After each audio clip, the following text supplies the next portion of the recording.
po Earth sign, Capricorn, Taurus, and Virgo. Kumusta po kayo guys? Okay, so Earth sign, paalala lang po na ang reading natin ay general reading lamang. So, take what resonate and leave what doesn't, okay? Tignan po natin gabay. Kapalaran mo ngayon Earth sign. Gabay, kapalaran po ni Earth sign. Okay, Ace of Flower. Okay, meron ako nakakita guys, ayan. Business trip ba to? May nakita akong biyahe sa inyo, maaaring tawid dagat, no? So, I think magko-cross country or magta-travel abroad. Ayan. May nakikita ako dito, Earth sign.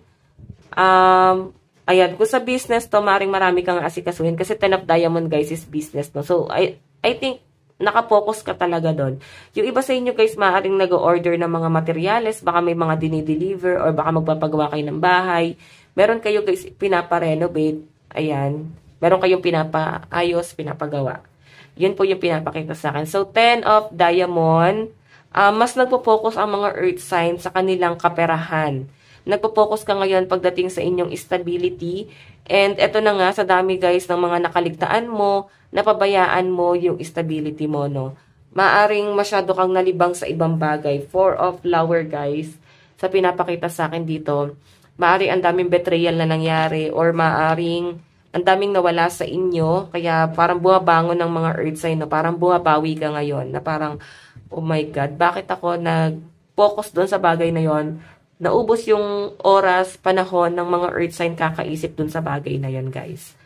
Okay? Sayang yung panahon kasi, guys, sa pinapakita sa akin. So, tignan pa natin. Earth sign.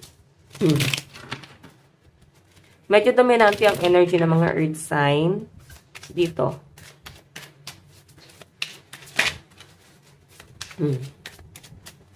Meron po tayong I can only count on myself. So, parang binibit-bit nyo lang talaga yung sarili nyo, guys. Ayan, no? Kumbaga, sa inyo, sa family, or sa mga kaibigan, katrabaho, ikaw yung mataas ang ambisyon. Mataas ang pangarap mo para sa sarili mo. Yun nga lang guys, mukhang nahawa ka sa mga negative energy sa paligid mo. Like, nakikita mo sila guys na nakahilata lang. Parang nahahawa ka eh. Okay, kung sa loob ng tahanan to guys, nakita mo na parang ang daming batugan sa paligid mo. Baka guys, meron kang kadil dito na batugan. Nakakahawa yung katamaran nitong taong to guys, no? Or kung sa trabaho to guys, mukhang inasa na sa inyo lahat ng mga trabaho. Ikaw na lahat ng pinagawa nila doon kasi nakita nilang masipag ka. So, parang sa inyo na nila, guys, pinatrabaho, okay? So, tignan pa natin. Meron tayong nature is your ally. Oh my God. So, sa mga mahilig, guys, sa farm, sa pagpa-farm, ayan, ang tunay na kakampi mo raw, guys, is ang nature. Like, marami kang makukuhang benefits, di ba? Like, farm, food, maraming kumbaga, pwede nyo sila guys gawing business. Siguro iba sa inyo, meron kang naiisip dito na gusto mo ba mag-food business? Or maaari guys na gusto nyo na mag-farm, no? Okay? So, baka may mga plantita rito guys. Okay, so meron tayo guys, better alone than in bad company. Okay. So Earth sign, nakikita ko na maaaring baka may nagpaplano guys na mag-resign dito. Baka naiisip nyo guys is mag-focus na lang sa inyong business, no? Ang dami na kasi guys gulong nangyayari pagdating sa business. Like, hindi na guys ikaw nagiging kampante, ang gulo-gulo na guys na mga nangyayari. Parang ano na guys, binubuhay mo na lang yung company. Ganon yung nakikita ko guys. Meron tayong, ayan, doing nothing is fine too, diba? Yun nga lang guys, nahahawa na kayo guys dun nga sa, kagaya ng sabi ko kanina, nahahawa na kayo dun sa mga tamad na nakakahalubilo mo, nakakasama mo. Pwedeng sa company guys, parang easy-easy na lang sila. Sa trabaho mo na parang tinatamad sila. Parang hindi ka na guys na motivate mo. Parang gusto mo nang magtrabaho, gumalaw ng gumalaw. Pero hindi ito yung forte mo. So, I think may changes na mangyayari, guys, no? May malaki kang pagbabagong gagawin. Okay, tingnan pa natin. Kung sa relationship to, guys, maaaring sa love life mo, napakatamad nung kasama mo. Okay? Meron tayong do not push me. Ayan, no?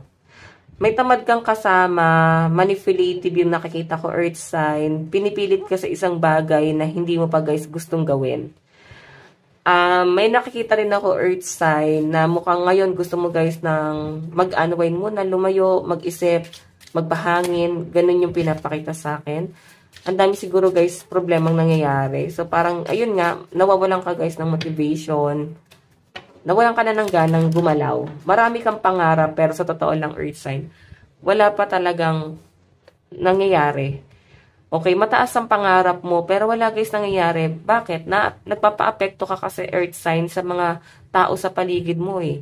Na-absorb mo yung negative energy nila, 'di ba? Sa halip na iniisip mo lang yung sarili mo, gawin mo yung mga bagay na gusto mo mangyari sa'yo para sa future mo. Wala guys nangyayari. Kasi ang iniisip niya dito guys, yung mga taong nasa paligid mo. Okay? Sila yung parang pinupunan nyo guys ng pinupuna. So, simulan mo na para sa sarili mo. Huwag nyo na guys tignan yung mga tao sa paligid mo. Mag-focus ka sa sarili mo. Yun ang mas mahalaga rito. Kung sa love life po sa tingin nyo guys is napaka-negative na guys na nangyayari, hindi na guys makakabuti pagdating sa relasyon nyo, nakaka-apekto na sa trabaho, sa mga desisyon mo sa buhay. So, hiwalayan nyo na guys kasi baka hindi na guys makakabuti. Okay? Hindi na kayo guys meant to be talaga. Tignan pa natin. Earth sign. Meron tayong dalilis. Ayan. Maging matured. Kasi dalilis guys is parang kailangan maging mature ka. Okay? Yung iba sa inyo guys na sobrahan na nga sa pagiging mature eh. Maaring naging ano ka eh. Breadwinner talaga. No? Pinasan mo na yung mga responsibilidad. Tapos marami nang umasa sa inyo. Okay? Meron tayong the cross. Ayan. Ito guys ha. Nakikita ko sa inyo na mas lumalakas ang spiritual ng iba sa inyo. No? Malakas ang inyong intuition. Okay? Nakikita ko sa inyo guys na parang, kaya siguro nature to. Tas under niya is the cross. I think, kailangan yung palakasin pa yan. Baka may calling sa mga earth sign pero hindi nyo guys tinatanggap yung calling. Okay, mararamdaman nyo naman guys pagka, pagka hindi para sa, pag hindi para sa inyo yung pinapursue mo, tas may ibang calling para sa inyo. Mararamdaman mo pagka ganun yung scenario. Pag may nawawala na sa inyo, ibig sabihin, meron kang calling na hindi nyo guys niyayakap. Okay, meron tayo guys, the dog, ayan, napaka-loyal ng iba sa inyo pagdating sa kanilang company, sa kung ano man guys yung pinofirso mo, napaka-loyal ng iba sa inyo. Ang nangyayari lang dito guys, nahihirapan ka na talaga, ang bigat-bigat na ng pakiramdam mo. Kung sa trabaho to guys, hindi ka na talaga guys kampante. Okay? Meron tayo guys, the grave. May tinitignan ka guys na ex, someone from the past, or pwedeng ikaw ang tinitignan nito. Tinitignan itong person na to. So, parang wala ka ng effort na ginagawa, guys. Or nararamdaman mo na parang hindi na rin siya, guys, nag-e-effort. Okay, siguro ang dami niya kasi, guys, kondisyones, no? Ang dami niyang kondisyon. So, I think na pe-pressure ka sa mga kondisyon nitong taong to. Okay, meron tayong advice, power of choice. Place your attention on gratitude. Sabi ko sa inyo, focus lang kayo sa pera, guys. Kung gusto niyo guys, ng improvement, no? Mataas ang ambition mo, pero distracted ka eh. Nakapokus ka sa mga problema, guys. Okay? Nakapokus ka sa mga tao sa paligid mo. Ayan. So, guys, lucky number mo is 41 and 14. Ito lang po ang inyong reading. Bukas po ulit. God bless and love you all. Bye-bye!